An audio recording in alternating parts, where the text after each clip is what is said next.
الحمد لله وكفى وسلام على عباده الذين اصطفى أما بعد فأعوذ بالله من الشيطان الرجيم بسم الله الرحمن الرحيم واعتصموا بحبل الله جميعا ولا تفرقوا صدق الله العظيم اللهم صل على سيدنا محمد وعلى آل سيدنا محمد وبارك وسلم.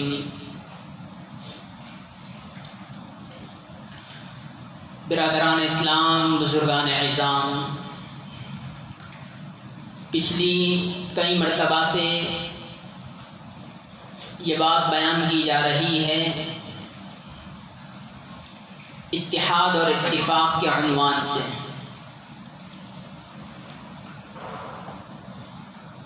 اور یہ بات آپ جان چکے ہیں کہ اتحاد اور اتفاق کو وجود میں لانے کے لیے سب سے پہلے تین باتوں کا جاننا، سمجھنا اور اس پر عمل کرنا ضروری ہے. اگر ایسا ہوگا، کریں گے، تب جا کر کے صحیح معنی میں اتحاد اور ایکتا قائم ہو سکتی ہے،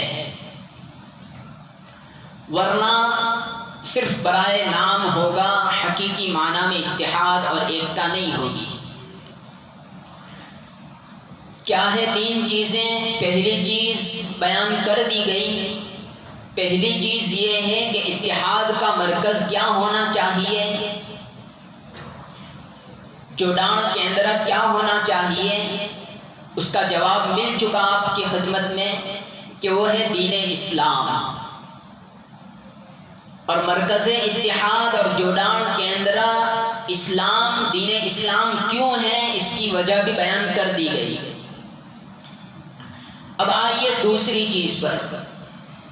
حقیقی معنی میں، صحیح معنی میں اتحاد اور ایکتا قائم کرنے کے لیے دوسری بات یہ بھی جاننی ضروری ہے کہ آخر اتحاد اور ایکتا کی حدود کیا ہے، اتحاد کی حد اور باؤنڈری کیا ہونی چاہیے.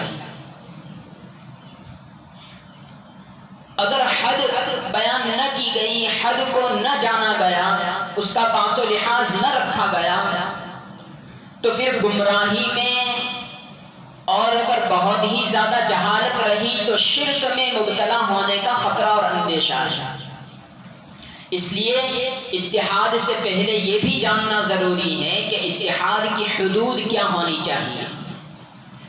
تو اتحاد کی حد اور باؤنڈری یہ ہے کہ اتحاد اور ایکتا اس حد تک کی جائے کہ جب تک کہ شریعت کا حکم، شریعت کے کسی حکم کی خلاف ورزی لازم نہ آئے، یا دوسرے الفاظ میں کہو کہ کوئی معصیت اور کوئی گناہ لازم نہ آئے. اس حد تک اتحاد کی گنجائش ہے. اس باؤنڈری اور حد کو کراس کریں گے تو یا تو گمراہی میں مبتلا ہو جائیں گے، یا ایک خدا نخواستہ شرک میں بھی مبتلا ہو سکتے ہیں. اس سے یہ بات بھی سمجھ میں آ گئی ہوگی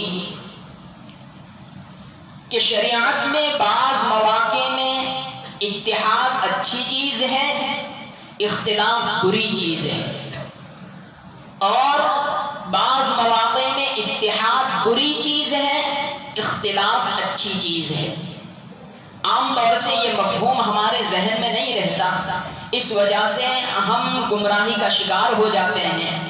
ہم صرف یہ دیکھتے ہیں کہ بس اختلاف ہو گیا، بری چیز.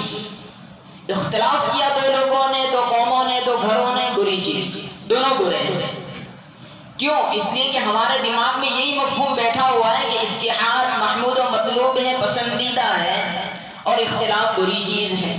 حالانکہ ایسا نہیں ہے، ورنہ شریعت یہ حد متعین ہی نہ کرتی اتحاد کی. اس لیے خوب اچھی طریقے سے یہ بات سمجھ لیجئے کہ ہر اتحاد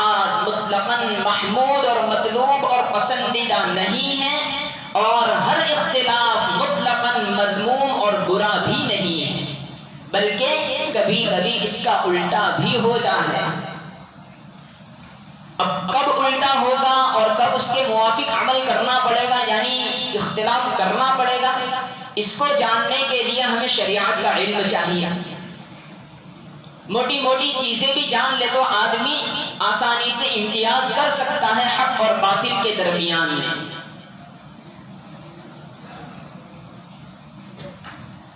آپ اس کو ایک مثال سے سمجھ لیجیے۔ یہ ایک مفہوم جو ہمارے دماغوں میں بیٹھا ہوا ہے نا، اسی کو نکالنے کے لیے ایک اور مثال، دنیاوی اعتبار سے۔ دنیاوی معاملات میں بھی ہر کوئی بندہ سمجھتا ہے کہ ہر دو آدمیوں کے درمیان ہونے والا اختلاف بری چیز نہیں ہے۔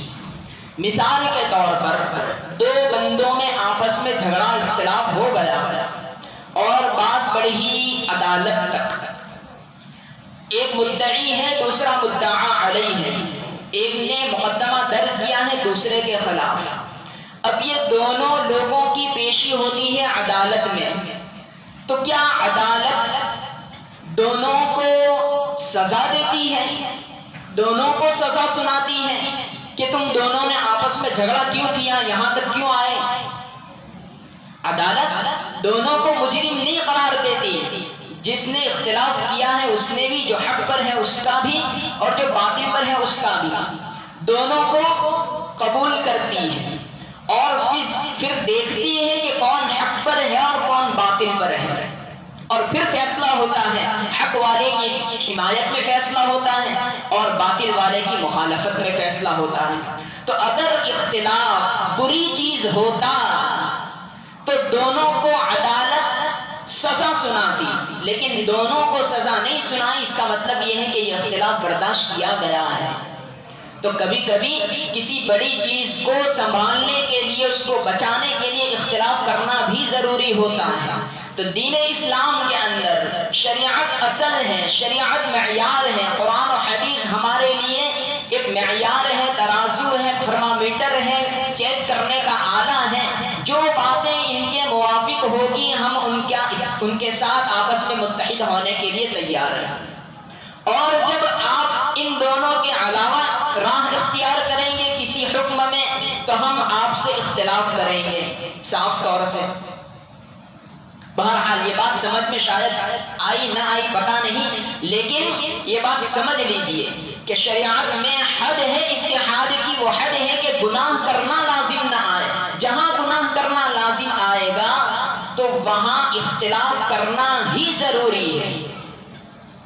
اور ایک مثال لے لیجئے، مثال کے طور پر ایک مسجد کی کمیٹی ہے، مدرسے کی، یا سمجھ لیجئے کوئی بھی 10 افراد ہیں، 10 نے مل کر کے یہ فیصلہ کیا کہ ہم جو کچھ آمدنی ہے، چندے کی رقم ہے، اس کو سود پر کسی کو دیں گے اور اس سے جو منافع ہوگا اس کے ذریعے اس کاروبار کو سنبھالیں گے۔ یہ کمیٹی کے 10 ممبر نے مل کر کے فیصلہ کر لیا۔ ایک شخص کے دل میں اللہ کا ڈر تھا، اس نے کہا نہیں، ایسا نہیں کرنا چاہیے۔ اب آپ دیکھیں کیا ان 9 لوگوں کا ساتھ دیں گے یا اس ایک بندے کا ساتھ دیں گے؟ کیا ان 9 لوگوں کی باتیں غلط صحیح ہے یا اس ایک بندے کی بات صحیح ہے؟ ظاہر ہے اس ایک بندہ جو نہ کہہ رہا ہے کہ نہیں سود میں رقم دینا جائز نہیں ہے، مسجد وغیرہ کے اوقاف کی رقم ہے دینا جائز نہیں ہے، ایک بندہ کہہ رہا ہے، باقی کے 9 کیا کہہ رہے ہیں؟ یہ اختلاف کر رہا ہے۔ اختلاف کرنا بری چیز ہے، ایسا کہیں گے؟ ہرگز نہیں۔ کیوں؟ اس لیے کہ وہ 9 چاہے زیادہ ہیں لیکن قرآن و حدیث کے خلاف ہیں، وہ غلطی پر ہے۔ یہ ایک اکیلا ہے، تنہا ہے، اگرچہ ایک فرد ہے لیکن قرآن و حدیث کے موافق بات کرنا تو یہ صحیح ہے۔ اس لیے قرآن و حدیث کو سمجھ کر کے پھر فیصلہ کرنا چاہیے کون حق کہہ رہا ہے کون باطل کہہ رہا ہے۔ ہمارا مزاج ایسے زمانے میں ہے کہ جس کی وجہ سے ہم کثرت کو دیکھتے ہیں، کثرت کہاں ہے، زیادہ تعداد کہاں ہے، اس کو دیکھتے ہیں۔ کثرت اور قلت کا اعتبار نہیں ہے شریعت میں، حق اور باطل کا اعتبار ہے۔ بہرحال تو جب اختلاف کرنا ضروری ہوگا تو اختلاف کیا جائے گا۔ اب یہ بھی سمجھ لیجئے کہ ہم اگر ایسا کوئی اتحاد کرتے ہیں کہ جس میں کسی مباح، کسی مستحب، کسی سنت، واجب یا فرض وغیرہ کو قائم کیا جا رہا ہے، اس کو پیدا کیا جا رہا ہے، لوگوں میں ترغیب دلائی جا رہی ہے، اگر ایسی چیزوں کو لے کر کے اتحاد ہو رہا ہے تو یہ اچھی چیز ہے۔ لیکن اگر اس کے برخلاف کسی سنت کے چھوڑنے پر، کسی واجب کے چھوڑنے پر، کسی فرض کے چھوڑنے پر، یا کہ کسی حرام کام کے کرنے پر، یا کہ کسی مکروہ تحریمی کام کے کرنے پر، یا ایسے پروگرام میں شرکت کرنے پر اتحاد ہو رہا ہے تو یہ اتحاد قابل اتحاد نہیں ہے، یہ اختلاف کے قابل ہے۔ اللہ کرے یہ بات سمجھ میں آ گئی ہوگی۔ اتحاد کی باؤنڈری آسان لفظوں میں یہ سمجھ لیجیے، جہاں شریعت کی خلاف ورزی لازم آئے تو اختلاف کرنا ہی ضروری ہے، پھر اس پر تانے نہ دیے جائیں کہ یہ اختلاف کر رہا ہے۔ اللہ پاک ہم سب کو صحیح معنی میں اتحاد اور اتفاق کو وجود میں لانے کی توفیق عطا فرمائیں، آمین۔ وآخر دعوانا ان الحمد للہ رب العالمین۔